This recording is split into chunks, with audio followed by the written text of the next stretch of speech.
तो दोस्तों कैसे आप सभी का स्वागत है आज की इस वीडियो में। और आज की इस वीडियो में हम बात करने वाले हैं टाइप्स ऑफ म्यूचुअल फंड्स के बारे में कि आप जो पैसा लगाते हैं वो कौन कौन से टाइप के म्यूचुअल फंड्स में लगाते हैं, और लगाते हैं तो उनका पैसा कहाँ इन्वेस्ट होता है और उनका रिटर्न्स किस हिसाब से आता है, और किन लोगों को अपने अपने हिसाब से किन फंड्स में निवेश करना चाहिए। इसके बारे में बहुत ही शॉर्ट में जानकारी देंगे ताकि जो भी नए इन्वेस्टर्स हैं उनको मालूम चल सके कि उनका पैसा एक्चुअली कहाँ लग रहा है। क्योंकि म्यूचुअल फंड्स में अभी फिलहाल बहुत ही क्रेज़ है, लेकिन बहुत लोगों को इन डिटेल इनकी जानकारी नहीं होती, जिसकी वजह से उनको फिर जब लॉस होता है तो वो फिर गलत समझते हैं म्यूचुअल फंड्स को।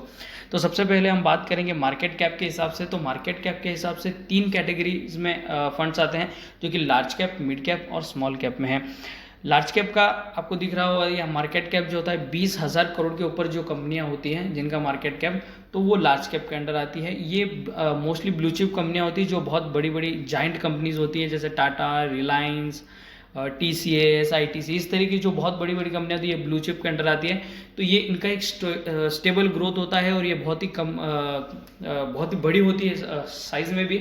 और इनका जो क्रैश होना या फिर इनका बिल्कुल ही ख़त्म हो जाना मार्केट से बहुत ही मुश्किल होता है, इसलिए ये बहुत ही सेफ होती है, बहुत सेफ इन्वेस्टमेंट होती है बाकी दोनों के मुकाबले। जो मिड कैप होती है, जिनका मार्केट कैप 5,000 करोड़ से लगाकर 20,000 करोड़ के अंदर होता है, वो मिड कैप के कैटेगरीज में आती है, जो अभी अभी ना तो ज़्यादा बड़ी है और ना ज़्यादा छोटी है। जो मिड कैप साइज में जो कंपनियां होती हैं जिनका मार्केट कैप ऐसा होता है, वो मिड कैप, इसमें रिस्क थोड़ा ज़्यादा होता है लार्ज कैप के मुकाबले। और तीसरे नंबर पर आती है स्मॉल कैप, जिनका मार्केट कैप 5,000 करोड़ से भी कम होता है। ये वो कंपनियां जो मार्केट में अभी भी आई हो, या फिर जिनका जो ज़्यादा बड़ी नहीं है, जो बहुत ही स्मॉल कैटेगरीज में आती हैं, इनमें रिस्क बहुत ही ज़्यादा होता है, लेकिन ग्रोथ पोटेंशियल ऊपर दोनों के मुकाबले ज़्यादा होता है। लेकिन अगर आप लॉन्ग टर्म इन्वेस्टमेंट कर रहे हैं, जैसे 20 साल 25 साल, तो स्मॉल कैप आपके लिए थोड़ा सा अमाउंट आप उसमें डाल सकते हैं, क्योंकि लॉन्ग टर्म वेल्थ क्रिएशन में स्मॉल कैप कभी कभी हेल्प करता है। क्योंकि इसमें से कुछ कंपनियां ऐसी अच्छी निकल जाती है लॉन्ग टर्म में, जो आपको बहुत ही अच्छे रिटर्न्स दे जाती है। लेकिन लार्ज कैप में और मिड कैप में क्या है कि पहले से ही कंपनियां वेल एस्टेब्लिश्ड है, उनका ग्रोथ उनसे मुकाबले थोड़ा कम होता है। दूसरी जो कैटेगरीज आती है वो ELSS की आती है। अगर आप एक इनकम टैक्स पे करते हैं, या आपकी इनकम जो है 5 लाख से ऊपर होती है ईयरली, और आप इनकम टैक्स पे करते हैं, तो इनकम टैक्स के अंडर आपको बेनिफिट लेने के लिए इन फंड्स में इन्वेस्ट कर सकते हैं। अगर लॉन्ग टर्म आपका 10 से 15 साल से ज़्यादा आपका अगर गोल है उनका इन्वेस्ट करने का, क्योंकि इसमें लॉक इन पीरियड होता है 3 साल का, यानी जो भी आप यूनिट खरीदते हैं तो वो 3 साल पूरे होने से पहले आप नहीं निकाल सकते, वो लॉक हो जाता है 3 साल के लिए। तो शॉर्ट टर्म जैसे आपको अगर इमरजेंसी के लिए फंड, तो कम से कम 3 साल तक तो आप पैसा नहीं निकाल सकते। इसलिए लॉन्ग टर्म के लिए वेल्थ क्रिएशन के लिए ये काफ़ी अच्छा ऑप्शन है, और टैक्स की बेनिफिट भी होती है। तो और ये पूरा पैसा आपका इक्विटी में होता है, यानी सभी स्टॉक मार्केट में उसमें small cap, mid cap, large cap, सारे कैटेगरीज में वो उस हिसाब से पैसा इन्वेस्ट करते हैं। तो ये ELSS का कैटेगरी भी टैक्स सेविंग के लोगों के लिए काफ़ी अच्छा है। और तीसरा हम बात करते हैं आप इंडेक्स फंड के बारे में। तो भारत में आपको मालूम है कि इंडेक्स फंड उस टाइप के फंड होते हैं जो NSE या BSE जो इंडेक्स होते हैं, जिनके अंदर सारी जो मेन कंपनियां का उनका एक टॉप 500, टॉप 100, इस तरीके एक कैटेगरीज बनी होती है। जो बड़ी बड़ी कंपनियां होती है उनके हिसाब से, कैटेगरी के हिसाब से, तो उनको ट्रेस करना पड़ता है। इसका सबसे बड़ा फ़ायदा होता है कि आपको उसमें कोई फंड मैनेजर को ज़्यादा मेहनत नहीं करनी पड़ती है, और इसलिए उसका एक्सपेंस रेशियो होता है, जो खर्चा जो होता है, जो एनालिसिस स्टॉक को रिसर्च करने का या उसके ऊपर, तो वो खर्चा बहुत ही कम होता है, क्योंकि उनको कोई ज़्यादा मेहनत नहीं करनी पड़ती। जो भी इंडेक्स में जो भी कंपनियों का वेटेज है, यानी किसी इंडेक्स में समझिए रिलायंस का 5% वेटेज है, तो आपके 100 रुपये इन्वेस्ट किए करने पर 5 रुपये रिलायंस में लगेंगे, और उस हिसाब से जो भी वेटेज है उसके हिसाब से ऑटोमेटिकली इन्वेस्ट हो जाएंगे। तो लॉन्ग टर्म के लिए ये भी एक अच्छा है, क्योंकि इंडेक्स आने वाले समय में बढ़ने ही वाला है लॉन्ग टर्म के लिए। लेकिन शॉर्ट टर्म में आप इसमें थोड़ा कॉशियस रहें। तो चौथा हम बात करेंगे लिक्विड फंड्स की। ये उनके लिए है जो जिनको ज़्यादा रिस्क नहीं लेना है और ज़्यादा अच्छा एकदम रिटर्न भी चाहिए। ये जो फंड्स होते हैं ये mainly short term debt funds में, ऐसे डेट इंस्ट्रूमेंट्स में जो बहुत ही शॉर्ट टर्म के लिए होते हैं, इसलिए इनमें लिक्विडिटी भी बहुत ज़्यादा होती है। आप कभी भी इन्हें विड्रॉ कर सकते हैं कभी तो, लेकिन इसमें रिटर्न्स भी बहुत कम मिलते हैं, करीबन 5-6% के आसपास के रिटर्न्स होते हैं। तो ये FD में आप अगर पैसा रखते हैं या फिर सेविंग अकाउंट में, उसके हिसाब से ये लिक्विड फंड्स अच्छा ऑप्शन है। पांचवा हम बात करेंगे डेट फंड्स की।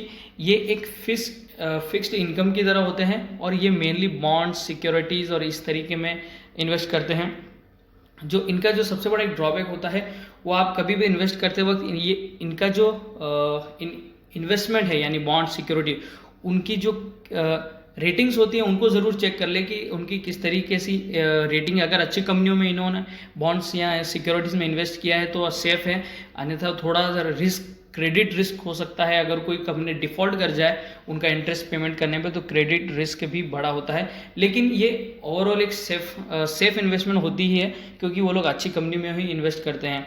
तो बैलेंस फंड, उसके बाद हम बात करेंगे जो बैलेंस फंड की बात करेंगे, इसमें रिस्क भी थोड़ा कम होता है, ना बहुत ज़्यादा होता है ना बहुत कम होता है, तो एकदम मॉडरेट रिस्क होता है और मॉडरेट रिटर्न भी होता है क्योंकि इसका जो पैसा है वो इक्विटी और डेट दोनों में थोड़ा थोड़ा लगाते हैं।